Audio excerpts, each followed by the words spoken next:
Humanity did not build its first civilizations with stone. It built them with information. Around 3400 BCE, in Mesopotamia, something extraordinary happened. Humans began pressing symbols into clay tablets. These were not stories, they were records. Grain quantities, labor assignments, and trade exchanges. Before writing, knowledge could only live inside the human brain, and the brain forgets. Writing changed that. Information could now exist outside the body. A temple administrator could manage thousands of people without ever meeting them. Writing was not invented for poetry, it was for data management. In essence, these tablets were the world's first external hard drives. They allowed civilization to become larger than memory.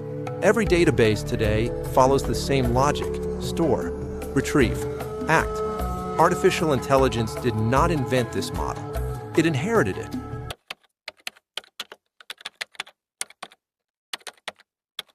What we call writing today did not begin as language. It began as administration. The earliest tablets discovered by archaeologists are not myths, they are spreadsheets. They recorded grain, labor, and debt. Civilization did not emerge from storytelling. It emerged from accounting. Once you measure resources, you can control them. This created institutional memory. Not human memory, but system memory. And systems do not forget. Authority became based on who controlled records. The person who managed information managed reality. Temples became data centers. Scribes became analysts. Archives became the infrastructure of civilization. Today we call this digital infrastructure, but it is the same breakthrough, the ability to make knowledge stay. Technology has changed. The logic has not. Human civilization is, at its core, an information processing system.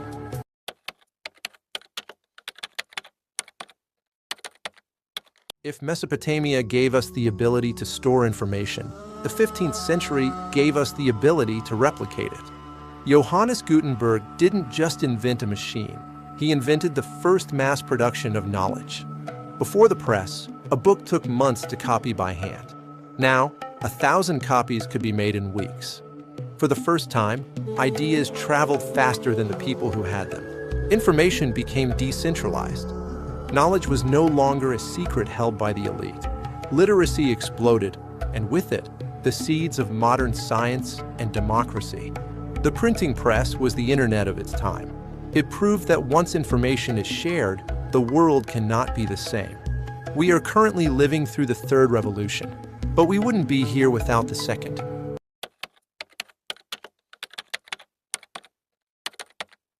Following the democratization of the written word, the European intellectual landscape underwent a fundamental transformation. The primary challenge for scholars was no longer the acquisition of rare manuscripts, but the management of an overwhelming surplus of printed material. This shift necessitated a move beyond simple collection toward active retrieval, as the sheer density of information began to obscure the very knowledge it was intended to preserve, creating a critical bottleneck in the transfer of ideas. In response, the conceptual foundations of the modern database were laid through the development of complex indexing systems and standardized catalogs, transforming libraries from mere repositories into searchable engines of inquiry. However, as the volume of information reached a scale that outpaced manual processing, a new crisis emerged. The limitation of human cognition in a world of accelerating data, a tension that would soon demand a mechanical solution. As the Industrial Revolution accelerated the pace of global commerce and census-taking, the clerical systems of the past reached a breaking point, where the sheer speed of human transcription could no longer keep pace with the mathematical demands of a modernizing state. The solution was sought in the precision of the machine, a shift from the fallible human hand to the unwavering logic of brass and iron, giving rise to the concept of the difference engine, a device designed to automate the very process of thought itself. This was more than a mere calculator. It represented a conceptual leap toward a general-purpose processor, where information could be encoded and manipulated according to a predefined logic weave-like, through the mechanical loom of the analytical engine. Yet as these mechanical visions grew in complexity, they encountered the inherent resistance of the physical world, the friction of metal and the inertia of mass, forcing a search for a medium that could move at the speed of thought itself. As the limitations of mechanical inertia became an insurmountable barrier, the search for a faster medium led to the manipulation of the electron itself, replacing the grinding of gears with the near-instantaneous velocity of the electrical signal.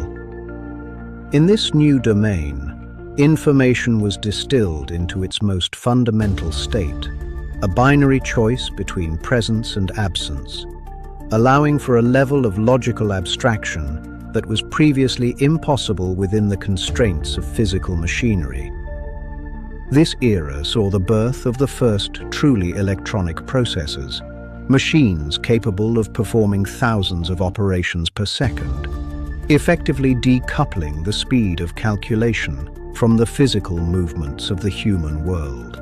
Yet, as these electronic brains expanded to fill entire rooms, they encountered a new boundary: the fragility of individual components and the staggering demand for energy, a threshold that hinted at a microscopic revolution yet to come.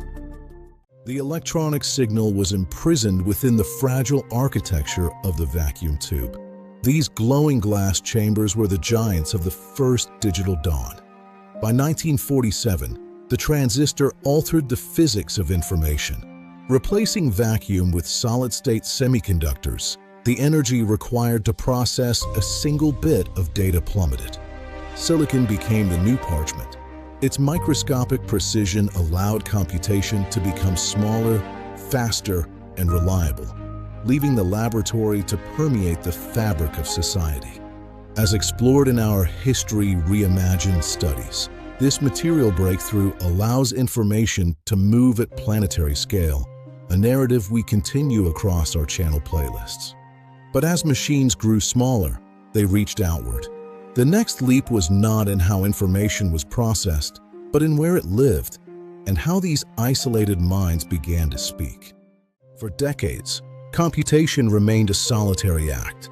Data was born, lived, and died within the confines of a single machine, a digital island of isolated thought. In 1969, the first handshake between UCLA and Stanford redefined the geometry of knowledge. Information was no longer a destination, it became a current. The ARPANET was the precursor to a global nervous system. It replaced centralized control with a decentralized lattice, ensuring that knowledge could survive the destruction of any single node. As we explore in our AI Evolution series, this interconnectedness transformed information from a static record into a dynamic, planetary-scale infrastructure. The world was becoming a single, vast computer. But as the lines multiplied, a new question emerged. What happens when the machines begin to understand the data they carry? As the global lattice matured, the trickle of data became a deluge. Information was no longer scarce. It was overwhelming, a digital ocean expanding faster than any human mind could navigate. To find meaning in the noise, we began to build the first shadows of artificial thought. If you haven't subscribed to our channel yet, subscribe now to follow this unfolding narrative of human and machine evolution. We were moving beyond mere storage and transmission. We were entering the era where information began to observe itself, fueled by the playlists in our History Reimagined series. The boundary between the tool and the thinker was beginning to blur. We were no longer just the architects of the system. We were becoming its inhabitants. The question was no longer how much we could know, but what we would become. Next is more interesting. Be with us. We are the first generation to live in a world where information moves faster than biology.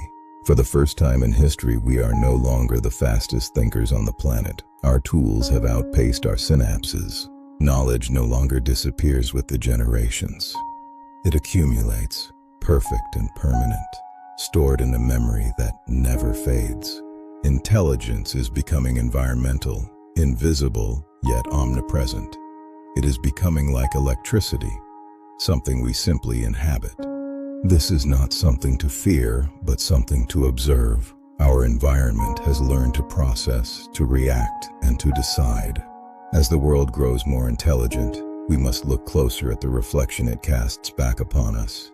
If intelligence is now everywhere, what is it that remains uniquely human? Our journey through the history of information has brought us to a threshold. We have built the tools that now define us. But as we look forward, the most important part of the story is not the technology. It is the meaning we choose to give it. We invite you to stay with us as we continue to explore these ideas. Subscribe to join our journey into the future of thought. Share your reflections below. How do you see the future of intelligence?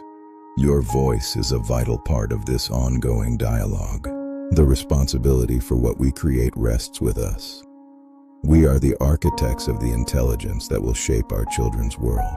The story of intelligence is still being written, and we are the ones holding the pen.